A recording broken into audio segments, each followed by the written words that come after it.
नमस्ते भारत। आप सभी जानते हैं कि आज भारतवर्ष के अंदर 5 राज्यों के जो चुनाव हुए हैं, जिन राज्यों के कैंडिडेट्स और उनका जो राजनीतिक भविष्य है वो ईवीएम में बंद हो गया है और 2 तारीख को खुल करके पूरे देश के सामने आएगा। उनके साथ साथ हम सब भी उनके भविष्य के बारे में जानेंगे। उसी पर एग्जिट पोल निकल करके आए हैं और तमाम नेशनल मीडिया में या आप यूट्यूब चैनल्स पर चले जाइए तो सारे लोग इन एग्जिट पोल की ही शाम से बात कर रहे हैं, इन्हीं पर चर्चाएं की जा रही हैं। 5 राज्यों में चुनाव हुए, लेकिन ऐसा लगता है कि केवल और केवल वेस्ट बंगाल के अंदर चुनाव हुए। आखिरी चरण की जो वोटिंग थी वो आज वेस्ट बंगाल के अंदर समाप्त हुई। उसके बाद एग्जिट पोल आने शुरू हुए तमाम चैनल्स में। कुछ चैनल्स ने बड़े ही कंफर्टेबल एब्सोल्यूट मेजॉरिटी के साथ ये डिक्लेयर कर दिया कि भाजपा वेस्ट बंगाल के अंदर अपनी सरकार पहली बार बनाने जा रही है। और कुछ का ये कहना है कि एक बार फिर से यानी कि तीसरी बार टीएमसी वहां पर पार में आने वाली है, सत्ता पर अपना कब्जा जमाने वाली है। ममता बनर्जी फिर से मुख्यमंत्री की कुर्सी पर बैठने वाली है। तो अलग अलग प्रिडिक्शंस थी, कुछ लोगों ने हंग असेंबली की भी बात करी।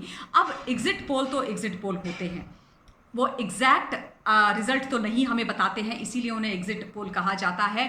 अगर मैं 2016 की बात करूं, पिछले चुनाव की बात करूं, तो पूरे देश को ये याद दिला देना चाहती हूं कि उस वक्त के एग्जिट पोल की अगर आप खोज खबर करेंगे, उनको निकालेंगे, गूगल करेंगे, तो आपको पता लगेगा कि किसी ने भी ममता बनर्जी को, टीएमसी को 200 का आंकड़ा पार करते हुए नहीं दिखाया था। लेकिन आप और मैं जानते हैं कि 211 की बढ़त लेकर के, इतनी बड़ी मेजॉरिटी लेकर के दीदी ने बड़े कंफर्टेबली वहां पर सरकार बनाई थी। लेकिन किसी भी एग्जिट पोल ने दीदी को 200 तक की सीट लेते हुए नहीं दिखाया था। तो फिर आज मैं ऐसा मानती हूं कि हो सकता है कि जो मैजिक नंबर की बात भारतीय जनता पार्टी कर रही थी, आदरणीय गृह मंत्री जी करते रहे हैं कि 200 नंबर या 200 की सीट या 200 का आंकड़ा भाजपा पार करेगी वेस्ट बंगाल में, वो भी हो सकता है। उसको हम डिस्काउंट नहीं कर सकते हैं या हम उसको नज़रअंदाज नहीं कर सकते हैं। अगर हम एग्जिट पोल की जो प्रेडिक्शंस होती हैं उनकी केवल और केवल वेस्ट बंगाल की के बारे में बात करें, 2016 और इस समय की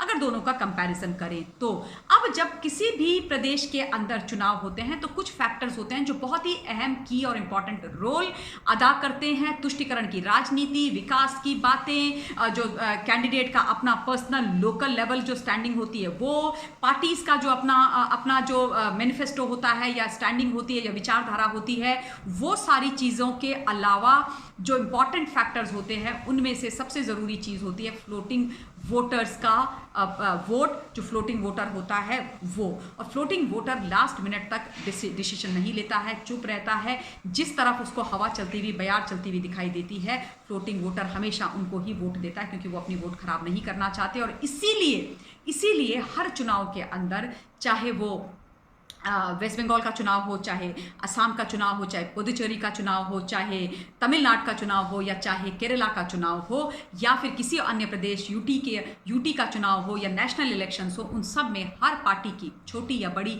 यही कोशिश रहती है कि चुनावी जो पूरी की पूरी हवा है, जो बयार है, जो माहौल है, वो उनके फेवर में, उनके कैंडिडेट के फेवर में बने, ताकि जो फ्लोटिंग वोटर है वो उनके पक्ष में आए और उनके लिए वोट करे, और वो जो परसेंटेज है उसका डिफरेंस हो जाए। अगर हम 2019 की बात करते हैं वेस्ट बंगाल के अंदर, तो भारतीय जनता पार्टी को 40% वोट शेयर वहां पर मिला था। तो इस वक्त वहां पर भाजपा को इससे ज़्यादा ही वोट मिलेगा। तो मेरा जो आंकलन है, मुझे जो लगता है वो ऐसा लगता है कि तमाम ऐसे फैक्टर्स हैं जो दीदी के विरोध में गए हैं और भारतीय जनता पार्टी के पक्ष में गए हैं। चाहे आप अपीजमेंट या तुष्टिकरण की राजनीति की बात कर लीजिए, जिस प्रकार से वहां पर हिंदुओं को प्रताड़ित किया गया, दुर्गा पूजा के पंडाल तोड़े गए, सरस्वती पूजन को रोका गया, और चुनाव के समय पर चंडी पाठ किए गए, आमी शांडिल्य की बात की गई, और मंदिरों की परिक्रमा की गई, उससे साफ दिखाई देता है कि जो हिंदू वोटर है वो ममता बनर्जी से नाराज है।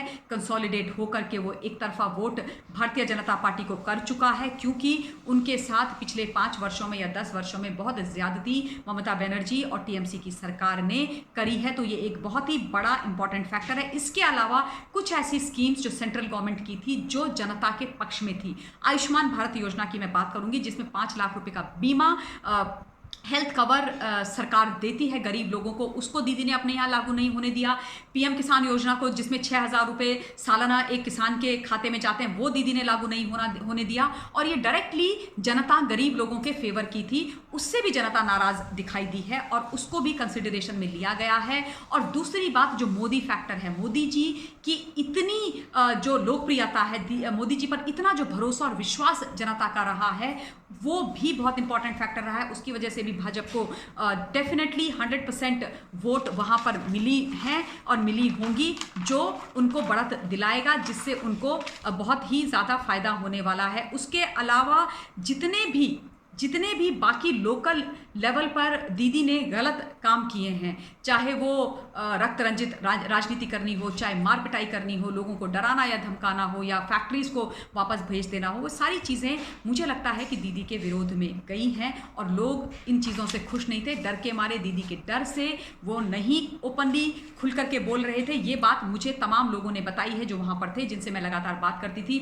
हालांकि मेरा बड़ा मन था कि मैं वेस्ट बंगाल के चुनाव में जाऊँ, और मैं अष्टमी पूजन के बाद जाने भी वाली थी। उस दिन लेट आफ्टरनून को मेरी फ्लाइट थी, मुझे जाना था और आज तक वहीं पर रहना था। किंतु कोविड की इस महामारी ने, कोविड के इस सेकेंड सर्ज ने मुझे वहाँ पर जाने की परमिशन नहीं दी, और वो सेंसिबल डिसीजन भी था कि ऐसी महामारी में चुनाव नहीं, बल्कि कोविड को मद्देनजर रखते हुए अपने और बाकी लोगों के स्वास्थ्य का ध्यान रखा जाए, इसलिए मैं वहाँ पर नहीं गई। लेकिन जो चीज़ें ग्राउंड जीरो से पता चली वो यही थी कि लोग टीएमसी और ममता बनर्जी से खुश नहीं है, और उसका सीधा सीधा जो बेनिफिट है वो भारतीय जनता पार्टी को जा रहा है।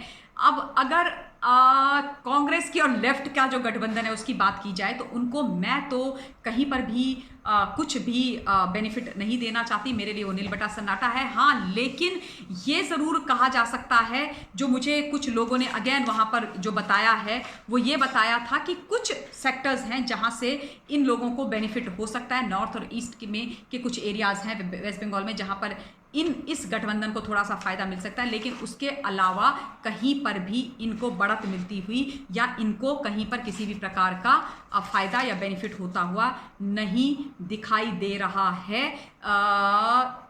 उसके अलावा जो पोलराइजेशन दीदी ने करने की कोशिश करी टुवर्ड्स द एंड, वो भी दीदी के फेवर में काम करता हुआ नहीं दिखाई दे रहा है। नंदीग्राम की जो सीट है उसको दीदी हारती भी नजर आ रही हैं। शुभेंदु अधिकारी जो दीदी के एक समय पर सेनापति हुआ करते थे, राइट हैंड हुआ करते थे दीदी, और उनमें बहुत भाईचारा था। दीदी उनसे पूछे बिना कोई निर्णय नहीं लेती थी और वो चाहते थे कि दीदी 50 सालों तक वहाँ पर मुख्यमंत्री रहे। वो जीतते हुए नजर आ रहे हैं और दीदी उनके ट्रैप में फंसती हुई पूरी तरीके से नजर आ रही है। तो ये टोटल मेरा पॉइंट ऑफ व्यू है। मेरे हिसाब से मुझे लगता है कि 2 तारीख को वेस्ट बंगाल में भाजपा सरकार बना लेगी। उसके अलावा प्रशांत किशोर जो कह रहे थे कि 100 का भी आंकड़ा बीजेपी वेस्ट बंगाल के अंदर पार नहीं करेगी, तो जितने भी एग्जिट पोल आप देखेंगे आज उन सब ने 100 का आंकड़ा तो पार करवाया है वेस्ट बंगाल के अंदर भाजपा को। तो प्रशांत किशोर जी, जिन्होंने इतना मोटा पैसा ममता बनर्जी और टीएमसी से लिया था उनको चुनाव जितवाने के लिए, और बोला था कि अगर 100 का आंकड़ा भाजपा पार नहीं करेगी तो मैं अपना ये धंधा बंद कर दूंगा, तो भाई अपना धंधा बंद करने के लिए तैयार हो जाइए। और ऑब्वियसली कांग्रेस वाले आपको पंजाब के अंदर एक कैबिनेट बर्थ दे रहे हैं, आप वहाँ चले जाइए। जहां तक असम का सवाल है, मुझे लगता है कि असम में एक बार फिर से भारतीय जनता पार्टी सरकार बनाएगी। बाकी प्रदेशों के बारे में मैंने इतनी डिटेल्ड स्टडी नहीं करी, लेकिन हाँ, तमिलनाडु में मैं खुद गई थी, स्वयं से गई थी, और वहाँ पर मोदी मैजिक भर भर के काम कर रहा था। मोदी जी को बहुत लोकप्रियता वहाँ पर हासिल है। लोग चाहते हैं कि भाजपा रहे और भारतीय जनता पार्टी की सरकार वहाँ पर बने, लेकिन कुछ और ऐसे फैक्टर्स हैं जो शायद इतनी बढ़त वहाँ पर ना भाजपा को दिलाएं।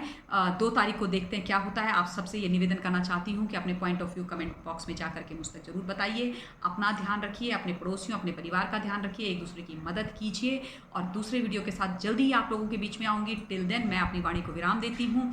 Thank you very much. Stay safe, stay blessed. जय हिंद।